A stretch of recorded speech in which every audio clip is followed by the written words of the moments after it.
wax socc xabat sawda sunguf boobu lu baax la ci wàllu rhumatisme soo ko toggee ak karité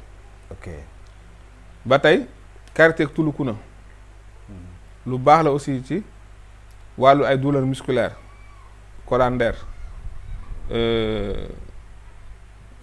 problème articulation ba tey karité ak tulukuna nga nit ki jaxase ko di def bu sangoo ba pare maanaam fexe ba di ko maase awraam balaa mu tëdd mu def ko su séyee pare def ko su ko defee pendant 1 mois 10 jours dana yokk ay centimètres yu bëri awraam ki xam ne tey dafa am damm-damm yu bëri waaye teewul ba tey day metti surtout bu fekkee dañ ko feere